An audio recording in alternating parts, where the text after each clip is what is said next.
Bienvenue dans la nouvelle émission Éco Itinéraire Entreprise en partenariat avec Le Figaro. Bonjour à tous. Bonjour Valérie Attia. Bonjour. Vous êt la présidente d'Elisphère, acteur majeur du marché de l'information économique, financière et légale sur les entreprises du monde entier.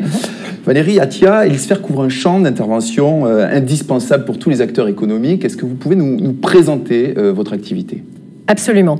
Tous les jours, dans les entreprises, les différents métiers ont besoin d'informations sur leurs tiers. Qu'on parle d'une direction marketing qui va cibler des prospects, qu'on parle d'une direction des risques ou de la conformité qui va évaluer la solvabilité des tiers, que ce soit des clients ou des fournisseurs, ou d'une direction des achats, notamment sur la partie fournisseur.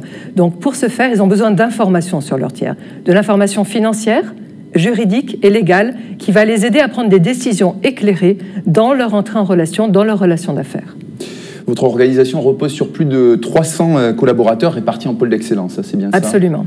Absolument. Oui, parce que nos métiers, c'est d'abord de collecter de l'information. Donc, beaucoup d'informations sur les entreprises, comme je le disais précédemment. Ce n'est pas que de l'information financière, c'est de l'information également sur les liens capitalistiques. Qui détient qui ?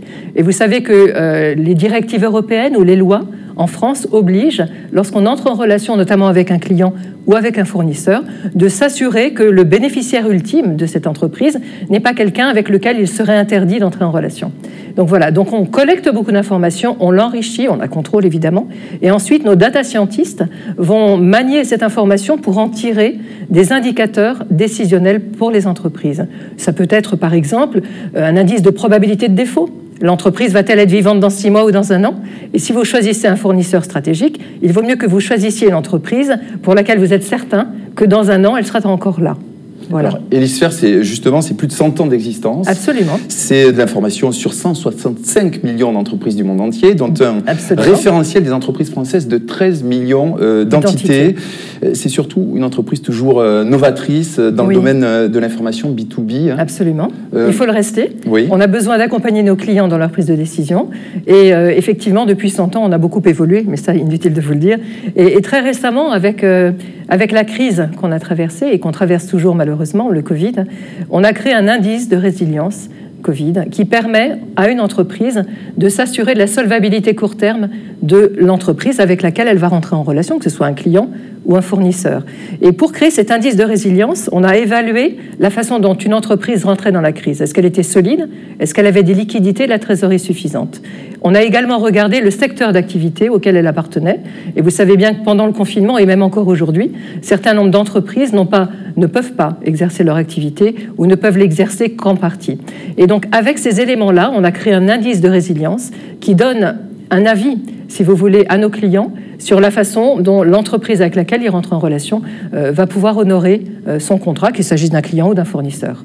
Vous avez toujours été précurseur dans cette façon d'analyser les datas et en plus, vous agrégez de nouvelles données, c'est ça ? Absolument. On capte des signaux faibles sur les entreprises, on agrège de l'information macroéconomique et microéconomique sur les entreprises et nos data scientists évaluent et créent des algorithmes en utilisant ce qu'on appelle l'intelligence artificielle. Donc, ils créent des algorithmes qui prédisent un comportement. Ça peut être un comportement de vie, un comportement de croissance, un comportement qui dit que cette entreprise aura une appétence particulière pour les produits que vous voulez lui vendre. Voilà, effectivement. Valérie Attia, justement, selon vous, comment s'annonce la période à venir ? Quels sont les enjeux dans le domaine du B2B ? Alors, dans le domaine du B2B, je le disais précédemment, il y a des entreprises qui ont été à l'arrêt.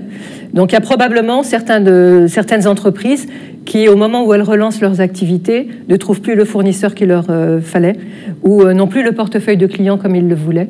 Et donc, on va probablement entrer dans une période où chaque entreprise devra retrouver ses marques par rapport à son portefeuille de clients, ou choisir des fournisseurs, parfois trouver des fournisseurs plus proches, pas forcément à l'autre bout de la planète. Voilà, donc ça va vraiment bouleverser les relations clients-fournisseurs. C'est important que chaque entreprise se remette en question son marché. Oui, et aussi chaque entreprise, c'est évidemment le métier des directions financières, gère le cash, gère la trésorerie d'une entreprise. On voit bien que pour traverser cette crise, il faut avoir de la trésorerie, il faut que l'entreprise soit solide et il faut trouver évidemment de nouveaux clients. Ça va être pas facile, c'est une période qui est difficile qui s'annonce. Valérie Attia, je rappelle que vous êtes présidente d'Elisphère, acteur majeur du marché de l'information économique, financière et légale sur les entreprises du monde entier. Merci d'avoir accepté notre invitation. Merci. Quant à nous, on se retrouve très vite pour une nouvelle émission d'Itinéraire Entreprise en partenariat avec Le Figaro. À bientôt.